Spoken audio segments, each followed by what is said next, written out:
Blue whale അഥവാ നീലത്തിമിംഗലം ഇതിനെ hunt ചെയ്യാനും ഇതിന്റെ മീറ്റ് സെല് ചെയ്യാനും ലോകത്ത് 3 രാജ്യങ്ങൾക്ക് മാത്രമേ പെർമിഷൻ ഉള്ളൂ. അതിലൊരു രാജ്യം നോർവേ ആണ്. അതുകൊണ്ട് തന്നെ ഇവിടുത്തെ റെസ്റ്റോറൻറ്റ്സിൽ നമുക്ക് ബ്ലൂ വെയിൽ മീറ്റ് അവൈലബിൾ ആണ്. രാവിലെ 11 മണി തൊട്ട് വൈകുന്നേരം 4 മണി വരെ ഈ ഒരു ലേക്കിൽ കുട്ടികൾക്ക് ഫ്രീ ആയിട്ട് കനോയിങ് ചെയ്യാവുന്നതാണ്.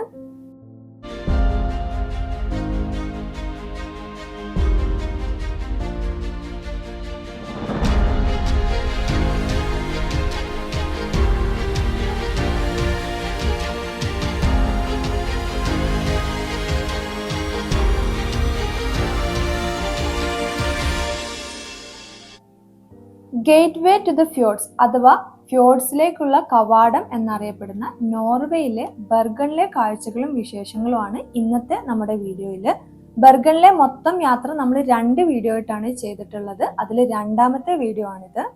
ഇന്ന് നമ്മൾ ബെർഗൺ സിറ്റിയിൽ നിന്നും സ്റ്റാർട്ട് ചെയ്യുന്ന 3 മണിക്കൂറിന്റെ ഒരു ഫ്യോർഡ് ക്രൂയിസ് ട്രിപ്പാണ് ആദ്യം എക്സ്പ്ലോർ ചെയ്യാൻ പോകുന്നത്. മൂസ്ത്രോമൻ ഫ്യോർഡ് ക്രൂയിസ് ആണ് നമ്മൾ ബുക്ക് ചെയ്തിട്ടുള്ളത്, അതും ഓൺലൈൻ വഴി. ബെർഗൻ എന്ന് പറയുന്നത് നോർവേയിലെ ഇയർലി ഏറ്റവും കൂടുതൽ മഴ ലഭിക്കുന്ന ഒരു സിറ്റിയാണ്. ലാസ്റ്റ് ഡേ നമ്മൾ ഇന്ന് സണ്ണി ഡേ ആണെന്ന് കൺഫേം ചെയ്ത് ഉടനെ തന്നെ ഫ്യോർഡ് ക്രൂയിസ് ബുക്ക് ചെയ്തു. കാരണം അത്യാവശ്യം ഡിമാൻഡ് ഉള്ള ഒരു ടൂറിസ്റ്റ് അട്രാക്ഷൻ ആണ് ഈ ഒരു ഫ്യോർഡ് ക്രൂയിസ് എന്ന് പറയുന്നത്. ലാസ്റ്റ് നിമിഷത്തേക്ക് വെച്ചാൽ നമുക്ക് ടിക്കറ്റ് കിട്ടാനുള്ള ചാൻസ് വളരെ കുറവാണ്. ബെർഗൺ ഹാർബർ ഏരിയയിൽ നിന്നും ഉച്ചയ്ക്ക് 2:30 സ്റ്റാർട്ട് ചെയ്യുന്ന ഫ്യോർഡ് ക്രൂയിസ് ആണ് നമ്മൾ എടുത്തിട്ടുള്ളത്. ഇത് എല്ലാ മന്തും ഇതിന്റെ സ്റ്റാർട്ടിംഗ് ടൈം ഡിഫറെന്റ് ആണ്. അപ്പൊ അത് കൺഫേം ചെയ്യണം എന്നുണ്ടെങ്കിൽ അവരുടെ ഒഫീഷ്യൽ സൈറ്റ് തന്നെ കയറി ചെക്ക് ചെയ്യണം. ഈ ഒരു ക്രൂയിസ് ബുക്ക് ചെയ്തിട്ടുള്ളവരാണെങ്കിൽ ആ ഒരു കറക്റ്റ് ടൈമിന് അവിടെ എത്താതെ ഒരു മിനിമം അരമണിക്കൂർ മുമ്പെങ്കിലും അവിടെ എത്താൻ വേണ്ടി ട്രൈ ചെയ്യുക. കാരണം അത്യാവശ്യം നല്ല സിറ്റിംഗ് കപ്പാസിറ്റി ഉള്ള ക്രൂയിസ് ആണ്. എന്നാലും നമുക്ക് നല്ലൊരു വ്യൂ ഉള്ള വിൻഡോ സീറ്റ് വേണം എന്നുണ്ടെങ്കിൽ കുറച്ച് നേരത്തെ തന്നെ വന്ന് ക്യൂ നിൽക്കേണ്ടതുണ്ട്. അതുപോലെ ക്യൂ നിൽക്കുന്നതിന് മുമ്പ് നമ്മൾ നിൽക്കുന്ന ക്യൂ കറക്റ്റ് നമ്മൾ ബുക്ക് ചെയ്ത ടൂർ തന്നെയാണ് എന്ന് കൺഫേം ചെയ്യുക. കാരണം ബെർഗണിന്ന് ഒത്തിരി ക്രൂയിസ് ട്രിപ്പുകൾ സ്റ്റാർട്ട് ചെയ്യുന്നുണ്ട്.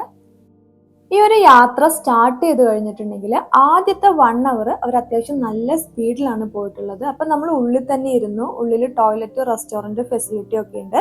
അത് കഴിഞ്ഞ് ഊസ്റ്റർ ഫ്യോർഡ് എന്ന് പറയുന്ന ഒരു ഫ്യോർഡിലേക്കാണ് നമ്മൾ യാത്ര ചെയ്യുന്നത്. അവിടെ എത്തിക്കഴിഞ്ഞാൽ അവർ ബോട്ട് സ്ലോ ഡൗൺ ചെയ്യും. അതുപോലെ തന്നെ 2 സൈഡിലും ഡെക്കിലേക്കുള്ള ഡോർ അവർ ഓപ്പൺ ചെയ്തു തരും. പിന്നെ അവർ സ്ലോ ആയിട്ടാണ് പോകുന്നത്. അപ്പം നമുക്ക് ആ ഒരു കാഴ്ച എൻജോയ് ചെയ്യാനും അതുപോലെ തന്നെ അതിനെന്തെങ്കിലും സ്റ്റോറി കാര്യങ്ങളൊക്കെ ഉണ്ടെങ്കിൽ അതൊക്കെ അവർ അനൗൺസ് ചെയ്തു തരും നമുക്ക്. ഈ ഒരു വീഡിയോ കാണുന്ന കുറച്ച് പേർക്കെങ്കിലും ഡൗട്ട് ഉണ്ടാകാം, എന്താണ് ഫ്യോർഡ്, എന്താണ് ഇതിന് ഇത്ര പ്രത്യേകത എന്ന്. ഫ്യോർഡ് എന്ന് വെച്ചാൽ കടലാണ്. പക്ഷെ നമ്മുടെ മനസ്സിലുള്ള പോലെ തിരമാലകളും ബീച്ചൊക്കെയുള്ള കടലല്ല. കടല് മലകൾക്കിടയിലേക്ക് തള്ളി നിൽക്കുന്ന അതിനെയാണ് ഫ്യോർഡ് എന്ന് പറയുന്നത്. അപ്പൊ ഈ ഒരു കടലിന്റെ കൂടെ 2 സൈഡിലും വലിയ വലിയ മൗണ്ടെയിൻസും അതിന്ന് വരുന്ന വാട്ടർഫോളുകളൊക്കെ വരുന്ന ഒരു എക്സ്ട്രീം ബ്യൂട്ടിയാണ് ഫ്യോർഡ് എന്ന് പറയുന്നത്. നോർവേയിൽ മാത്രം 1700 ഫ്യോർഡ് ഉണ്ട് എന്നാണ് കണക്ക്. നമ്മൾ ഇപ്പൊ പോകുന്ന ഏറ്റവും നാരോ ആയിട്ടുള്ള ഈ ഒരു പാത്തിനെയാണ് മൂസ്ത്രോമൻ ചാനൽ എന്ന് പറയുന്നത്.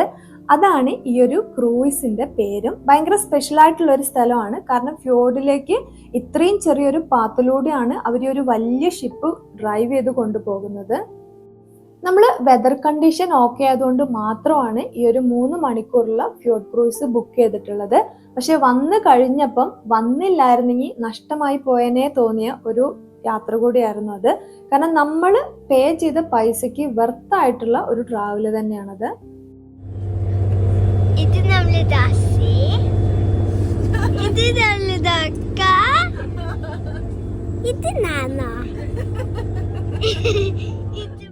നമ്മൾ പോകുന്ന വഴി ശ്രദ്ധിച്ചാല് വെള്ളത്തിലായിട്ട് ചെറിയൊരു സെറ്റപ്പ് കാണാൻ പറ്റും. സാൽമൺ കൃഷിയാണത്. ഇങ്ങനെയുള്ള ചെറിയ ചെറിയ കാര്യങ്ങളൊക്കെ അവര് ബോട്ടിൽ അനൗൺസ് ചെയ്യുന്നുണ്ട്. അപ്പൊ നമുക്ക് കൺഫ്യൂഷൻ ആവാതിരിക്കാൻ വേണ്ടി അവർ പറയും ബോട്ടിന്റെ റൈറ്റ് സൈഡ് അല്ലെങ്കിൽ ലെഫ്റ്റ് സൈഡിൽ ശ്രദ്ധിച്ചാൽ ഇത് കാണാൻ പറ്റുമെന്ന്. അങ്ങനെ നല്ല ക്ലിയർ ആയിട്ടാണ് അവരെല്ലാം പറഞ്ഞു തരുന്നത്. ബെർഗൺ സിറ്റിയുടെ ഫേസ് എന്നറിയപ്പെടുന്ന ബിഗൻ അഥവാ നമ്മൾ ബാക്ക്ഗ്രൗണ്ടിൽ കാണുന്ന കളർഫുൾ വുഡൻ ഹൗസുകൾ, ഇത് കംപ്ലീറ്റ്ലി വുഡിലാണ് നിർമ്മിച്ചിട്ടുള്ളത്. അതുകൂടാതെ ഇന്ന് യുനെസ്കോയുടെ വേൾഡ് ഹെറിറ്റേജ് സൈറ്റ് ലിസ്റ്റിൽ വരുന്ന ഒരു ഏരിയ കൂടിയാണിത്. നോർവേയുടെ തന്നെ ഒരു ഹാർബർ ഹബ്ബായിരുന്നു 1800 1700 കാലഘട്ടങ്ങളിൽ ഈ ഒരു ഏരിയ. എന്നാൽ ഇന്ന് അവിടെ ചെറിയ ചെറിയ സൊവനീർ ഷോപ്പുകളും കഫേസും റെസ്റ്റോറൻറ്റ്സ് ഒക്കെയാണ് ഉള്ളത്. പിന്നെ മെയിൻ ആയിട്ടുള്ള ഒരു ടൂറിസ്റ്റ് സ്പോട്ട് കൂടിയാണ്. നമ്മൾ ഫസ്റ്റ് ഡേ ബെർഗൺ സിറ്റി ഒക്കെ നടന്ന് കണ്ട സമയത്ത് നമ്മൾ ബെർഗൺ ഫോർട്ട് വിസിറ്റ് ചെയ്തിട്ടുണ്ടായിരുന്നില്ല. ഈ ഒരു ഫോർട്ട് വിസിറ്റ് ചെയ്യാൻ മിനിമം നമ്മൾ കയ്യിലൊരു 1 hour എങ്കിലും വേണം. അത്യാവശ്യം നടന്ന് കാണാനുണ്ട്. നമ്മൾ ഈ ഒരു യാത്ര ചെയ്യുന്നത് സെപ്റ്റംബർ ഫസ്റ്റ് വീക്ക് ആണ്. സമ്മർ ടൈം എന്ന് പറയുമ്പോൾ നോർവേയിൽ ഡേ അത്യാവശ്യം നല്ല ലോങ് ആണ്. രാത്രി 9-9:30 വരെയൊക്കെ സൺ ഉണ്ടാകും. അപ്പോൾ ഫ്യോർഡ് ക്രൂയിസിന് ശേഷം നമുക്ക് ഈ ഒരു ഫോർട്ട് കാണാനുള്ള ടൈമും കൂടി ഉണ്ട്. 2ാം ലോക മഹായുദ്ധ സമയത്ത് ജർമ്മനി അവരുടെ ഒരു ആസ്ഥാന കേന്ദ്രമായിട്ടാണ് ഈ ഒരു ഫോർട്ട് ഉപയോഗിച്ചിട്ടുള്ളത്. എന്നാൽ ഇന്ന് അതൊരു മ്യൂസിയം ആണ്. ഫോർട്ടിലേക്കുള്ള എൻട്രി ഫ്രീ ആണ്, പക്ഷെ മ്യൂസിയത്തിലേക്ക് കടക്കണം എന്നുണ്ടെങ്കിൽ ടിക്കറ്റ് എടുക്കണം. ബ്ലൂ വെയിൽ അഥവാ നീലത്തിമിംഗലം, ഇതിനെ ഹണ്ട് ചെയ്യാനും ഇതിന്റെ മീറ്റ് സെല് ചെയ്യാനും ലോകത്ത് 3 രാജ്യങ്ങൾക്ക് മാത്രമേ പെർമിഷൻ ഉള്ളൂ. അതിലൊരു രാജ്യം നോർവേ ആണ്. അതുകൊണ്ട് തന്നെ ഇവിടുത്തെ റെസ്റ്റോറൻറ്റ്സിൽ നമുക്ക് ബ്ലൂ വെയിൽ മീറ്റ് അവൈലബിൾ ആണ്. ബ്ലൂ വെയിലിന്റെ മീറ്റ് സാധാ ഒരു ഫിഷ് പോലെയല്ല, ഭയങ്കര ഹാർഡാണ്, ഭയങ്കര ചൂയാണ്. അതുപോലെ തന്നെ ടേസ്റ്റ് എന്ന് പറയുന്നത് ഫിഷ് എന്ന് പോവുകയും ചെയ്തു എന്നാൽ മീറ്റിലിട്ട് എത്തിയില്ല എന്ന് പറയുന്ന പോലെയാണ്. അപ്പം നമുക്ക് ചിലപ്പോൾ ആദ്യമായിട്ട് ടേസ്റ്റ് ചെയ്യുന്നതുകൊണ്ടായിരിക്കാം നമുക്ക് ഇഷ്ടപ്പെടുന്ന ഒരു ഫ്ലേവർ അല്ല അതിൻ്റെത്. അതുപോലെ സീ ഓർച്ചിൻ എന്ന് പറയുന്ന സംഭവം, അത് ഫിഷ് അല്ല എന്നാണ് പറയുന്നത്. അതുകൊണ്ട് തന്നെ കുക്ക് ചെയ്യാതെ പച്ചക്കാണ് നമ്മൾ കഴിക്കുന്നത്. അപ്പം എന്തായാലും നമ്മൾ ഇതുവരെ ഈ 2 സാധനവും ടേസ്റ്റ് ചെയ്തിട്ടില്ല. അപ്പോൾ ഓക്കെ, എന്നാൽ ഒന്ന് ടേസ്റ്റ് ചെയ്ത് നോക്കാം എന്ന് വിചാരിച്ച് ഈ 2ആണ് നമ്മൾ ഡിന്നറിന് മേടിച്ചിട്ടുള്ളത്. സീ ഓർച്ചിൻ കുക്ക് ചെയ്യാതെ കഴിക്കുന്നത് കൊണ്ട് തന്നെ നമ്മൾ മേടിക്കുന്നതിന് മുമ്പ് അവരോട് ചോദിച്ചിട്ടുണ്ടായിരുന്നു എന്താണ് ഫ്ലേവർ എന്ന്. അപ്പൊ അവര് പറഞ്ഞത് അത് ഡിപ്പെൻസ് ആണ്, ചിലത് സ്വീറ്റ് ആയിരിക്കും, ചിലത് സോർ ആയിരിക്കും എന്നാണ്.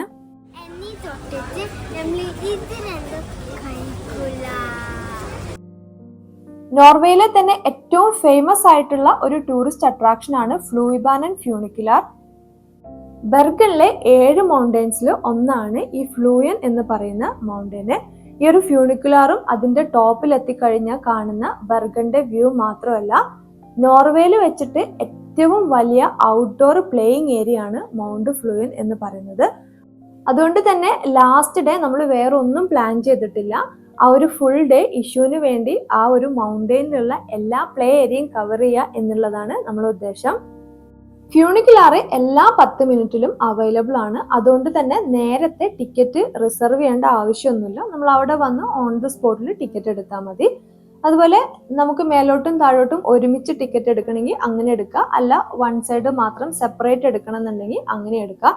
ഒത്തിരി പേര് 1 സൈഡ് ഹൈക്ക് ചെയ്ത് കാണാനാണ് പ്ലാൻ ഇടുന്നത്. പക്ഷെ നമ്മൾ 2 സൈഡും ഫ്യൂണിക്കുലാർ തന്നെയാണ് യൂസ് ചെയ്തിട്ടുള്ളത്. നമ്മൾ കഴിഞ്ഞ 2 ദിവസവും കണ്ട വ്യൂവിൽ നിന്നൊക്കെ വ്യത്യസ്തമായിട്ട് ഈ ഒരു മൗണ്ട് ഫ്ലൂയനിലെത്തുമ്പോൾ നമുക്ക് മെയിൻ ആയിട്ട് ഫ്യോർഡിന്റെ വ്യൂ ആണ് കിട്ടുന്നത്. അങ്ങനെ നമ്മൾ ആ ഒരു വ്യൂ ഒക്കെ ഒന്ന് എൻജോയ് ചെയ്ത് അതിന്റെ ഉള്ളിലേക്ക് പോയി. ആ കയറുന്നിടത്ത് തന്നെ നമുക്ക് അവരുടെ മാപ്പ് കാണാൻ പറ്റും. അല്ല അവരുടെ ഒഫീഷ്യൽ സൈറ്റിൽ പോയിട്ടുണ്ടെങ്കിൽ നമുക്ക് ആ ഒരു ഏരിയയുടെ മാപ്പ് ഡൗൺലോഡ് ചെയ്യാൻ പറ്റും.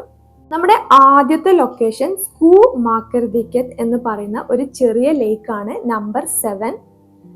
ഫ്യൂണിക്കുലാർ ഇറങ്ങുന്ന സ്ഥലത്ത് ആ ഒരു വ്യൂ പോയിന്റ് മാത്രമല്ല ചെറിയൊരു റെസ്റ്റോറൻറ്റും പ്ലേ ഏരിയ ഒക്കെ ഉണ്ട്.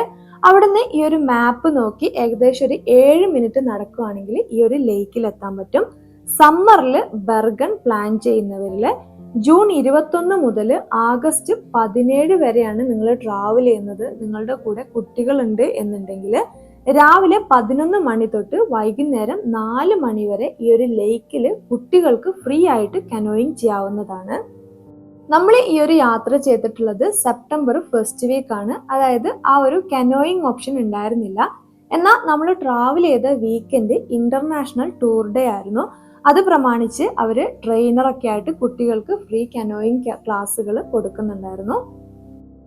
സ്റ്റാർട്ടിങ് നമുക്ക് ചെറിയൊരു ടെൻഷൻ ഉണ്ടായിരുന്നു, കാരണം അവൾക്ക് ചെയ്യാൻ പറ്റുമോ, അവൾ കംപ്ലീറ്റ് ചെയ്യോ എന്നൊക്കെ ഭയങ്കര ടെൻഷനായിരുന്നു. പക്ഷെ അവൾ നല്ല സ്മാർട്ടായിട്ട് തന്നെ ആ ഒരു ഫുൾ ലേക്ക് റൗണ്ട് ചെയ്തു വന്നു. ഈ ഒരു ലേക്ക് റൗണ്ട് കംപ്ലീറ്റ് ചെയ്യുന്നവർക്ക് ഒരു സർട്ടിഫിക്കറ്റും കൊടുക്കുന്നുണ്ട്. കുട്ടികളുടെ സ്ക്രീൻ ടൈം കുറച്ച് കൂടുതൽ ഔട്ട്ഡോർ ആക്ടിവിറ്റീസിലേക്ക് ഫോക്കസ് ചെയ്യാൻ വേണ്ടിയിട്ടാണ് അവർ ഇങ്ങനത്തെ ഫ്രീ ആക്ടിവിറ്റീസ് ഒക്കെ കൊടുക്കുന്നത്. ശരിക്കും നമ്മൾ അവിടെ പോകുന്ന സമയത്ത് നമുക്ക് ഈ ഒരു കനോയിങ് ചെയ്യാൻ പറ്റില്ല എന്നാണ് നമ്മൾ കരുതിയത്. പക്ഷെ ആ ഒരു ടൂർ ഡേ ആയതുകൊണ്ട് തന്നെ അവൾക്കത് ചെയ്യാൻ പറ്റി. ഈ ഒരു മൗണ്ട് ഫ്ലോയിന്റെ ഉള്ളിൽ നമുക്ക് ഒത്തിരി ഹൈക്കിംഗ് ട്രയൽസ് ഉണ്ട്. ലോങ്ങോ ഷോർട്ടോ നമുക്ക് ചൂസ് ചെയ്യാം. പക്ഷെ നമ്മൾ ഈ ഒരു കുട്ടികളുടെ പ്ലേ ഏരിയ മാത്രം ഫോക്കസ് ചെയ്തിട്ടാണ് നടന്നിട്ടുള്ളത്. അല്ലാതെ വരുന്നവർക്കും ഒരു ഹാഫ് ഡേ നടന്ന് കാണാനുള്ളതുണ്ട് മൗണ്ട് ഫ്ലോയിന്റെ. ആ ഒരു ഫ്യൂണിക്കുലാറും ബർഗന്റെ വ്യൂവും തന്നെ അടിപൊളിയാണ്.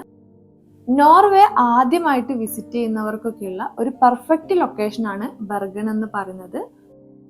നോർവേയിൽ പൊതുവെ കാണുന്ന കുഞ്ഞു വുഡൻ ഹൗസുകൾ, ഫ്യോർഡ്, മൗണ്ടൻസ്, അങ്ങനെ നോർവേയിൽ മൊത്തത്തിൽ കാണുന്നതിന്റെ ഒരു മിനി വേർഷൻ തന്നെയാണ് ബർഗൺ എന്ന് പറയുന്നത്. ഫ്ലൂയിബാനൻ ഫ്യൂണിക്കുലാറിന്റെ റെയിൽ ശ്രദ്ധിച്ചിട്ടുണ്ടെങ്കിൽ ഇതിന് ഒറ്റ റെയിലേ ഉള്ളൂ. എന്നാൽ ഒരേ സമയം മേലെന്നും താഴെന്നും ഫ്യൂണിക്കുലാർ സ്റ്റാർട്ട് ചെയ്യുന്നുണ്ട്.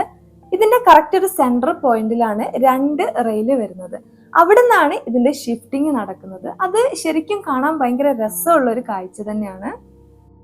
നമ്മുടെ ബർഗണിലെ കാഴ്ചകളും വിശേഷങ്ങളും ഇൻട്രസ്റ്റിംഗ് ആയിരുന്നു. എല്ലാവർക്കും ഇഷ്ടപ്പെട്ടു എന്ന് വിചാരിക്കുന്നു. മറ്റൊരു യാത്രയിലെ വിശേഷങ്ങളുമായി അടുത്ത വീഡിയോയിൽ കാണാം. Thanks for watching.